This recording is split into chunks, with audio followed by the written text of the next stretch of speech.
Today, I want to tell you about my story when I was at a restaurant. But first, I know you're learning Spanish. You're doing your Duolingo. You're using your grammar books. All that's great. Very good.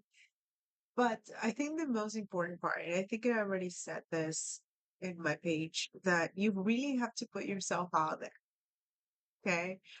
So here in Florida, it's a lot easier to find opportunities to find people that speak Spanish, but also you have to find the right opportunities, correct? So when I lived in Washington, I remember that I was terrified of ordering in English because English is not my first language. I know you can't tell because like yes, so I would rely a lot on people to order for me. So I would just like point it out, it's so comfy to just say, order this for me instead of like the moment of the waitress or waiter coming over to your table and asking you, looking at you and waiting for your answer. So anyway, I would rely a lot on my husband to order whatever I wanted for me. And then I said, I need to start doing it myself because otherwise I will never be comfortable enough to speak English with people that I don't know, that I'm not familiar with. Because there is a factor that whenever you are using your second, third language with someone that you feel a lot more comfortable, obviously, and you can speak better. But then when you don't know someone, then you get like all that, I guess, anxiety.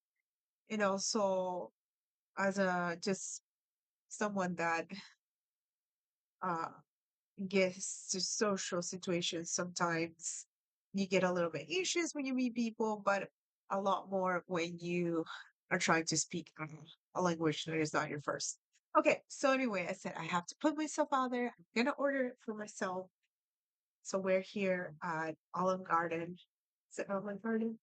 Anyway, this little restaurant. And we go there, and the lady asks, so I guess it came with the meal. She asked me, super salad, right? Super salad, super salad. And I'm like, yes, yes. And then she goes again, super salad. And I say, yes, yes. And then my husband clarifies it for me and he said, he's asking you if you want soup or if you want salad. And all I kept hearing was super salad. And I thought that it was a kind of like a salad that was super. So yeah, that's my experience of me putting myself out there. So you're gonna run into really uncomfortable, embarrassing situations, but now I can laugh about it, right? And I can tell you about it. But thankfully nowadays I can order it for myself. I can modify the dish. I can send it back. I don't usually do that. Depending, it depends, really depends. And all those cool stuff that you can do whenever you feel comfortable. Okay. So this is a reminder for you to order your food in your target list.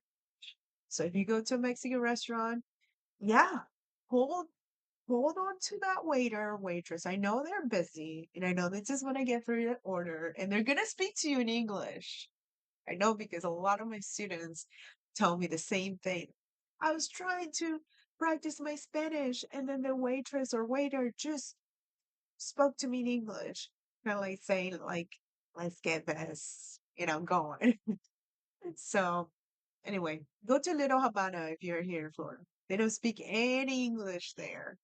I remember going there with my husband, Calle Ocho area, and I obviously, I order in Spanish, and then they don't speak no English. Not because I don't, not because they don't know English. They probably know, but It was so funny and cool that they expected my husband to order in Spanish and they just kept talking Spanish. And it was so great.